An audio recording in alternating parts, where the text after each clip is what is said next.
Hi, I'm Nives. From my accent, you will guess I'm an Australian.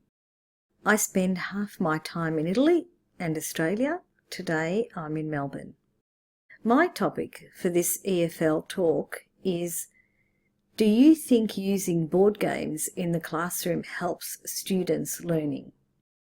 I will spend the next 8 to 10 minutes going over my answer to this interesting question. Let's begin with the definition of a board game. A board game is a game that is played by moving pieces on a special board. Board games are just as effective now as they were in our non-digital years.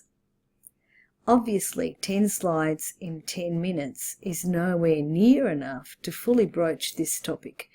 However, I will endeavour to touch on the main points in using board games for learning.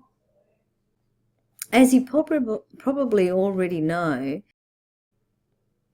board games have been around for a very long time. As far back as ancient cultures such as the Egyptians, Chinese, and even the Greeks.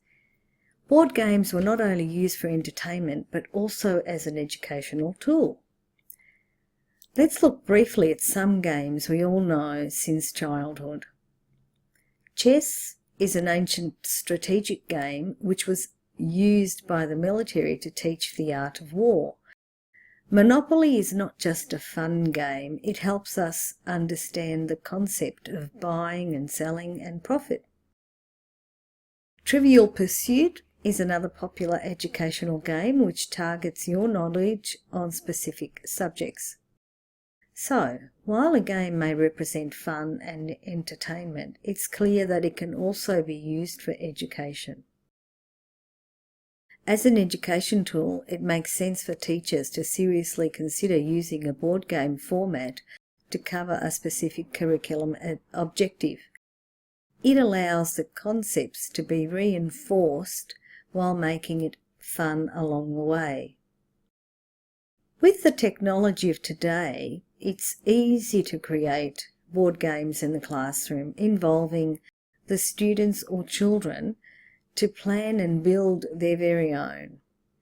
Let's look at some positives for using board games in the classroom.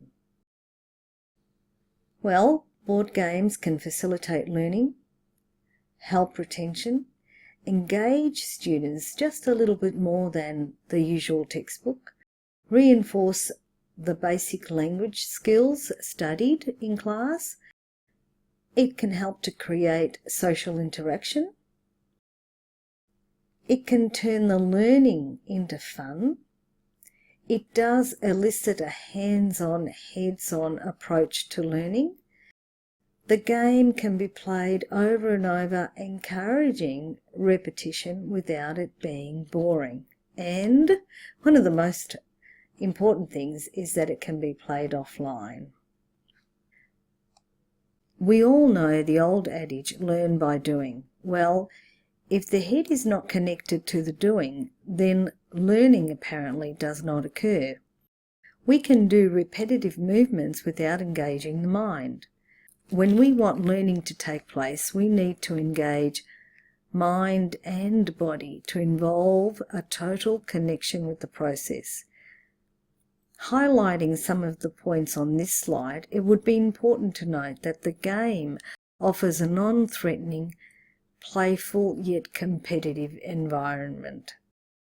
Games reduce the time it takes to learn by repetition, allowing the mind to learn while playing, which involves discussing, thinking, elaborating, and connecting information, thereby increasing the natural retention.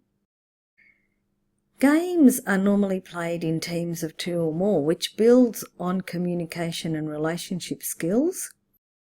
Games naturally empower the players. The more they play, the better they become at playing, hence building on their own self-confidence. The internet is flooded with interactive games you can play online. These are great to use in the classroom on the interactive whiteboard. Teachers can use a few websites that provide online tools to create basic board games.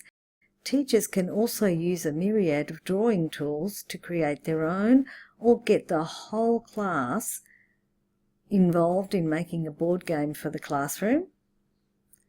There are board games created for job training programs in many companies worldwide that have actually increased employee job performance. These games are prepared by industry educators. During the recent Moodle course Teaching EFL to Young Learners Evo Session 2016, the third week was all about games in the classroom, a topic inspired via the live webinar with Dave Dodgson, introducing the participants into understanding the role of using games in the classroom to engage learning.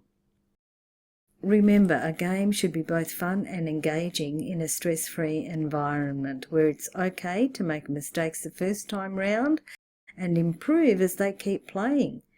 This is the learning process which seems almost invisible to the learner since it's a fun process. Games are also an excellent social tool, offering a safe environment to build on communication and relationships. There are many advantages to using board games in the classroom, since they are a fun way to learn. At the same time, it's important to remember that sometimes it may be time-consuming to make a game, so you need to balance out your workload as a teacher. Also, for the student, it's important to keep the game fresh and interesting, because if it starts to get too boring for them, then they'll just become disengaged. Here is an example of a game to play in the online environment, using screen sharing and giving the students access to the virtual environment. Young or old, everyone likes to try their luck on a game, so why not steer that game in the direction of reinforcing some aspect of the curriculum? I created a business English board game using images with prompts and cards with business situations. All of the details or English language construction had already been done in the classroom via normal lesson activities, so the game was really a review placed in a stress-free context such as a board game. I used a virtual 6-sided die where the participants took turns at clicking on the die and then going back to the board game to play. The usual lesson time seemed to fly by quicker than usual for the participants. Their competitive edge and knowledge about the topics boosted their own self-confidence in speaking the second language without referring to their native first language, leaving me, the teacher, to just keep the time. On that note, I will hand the mic back to Rob. Thank you for having me on EFL Talks Answers.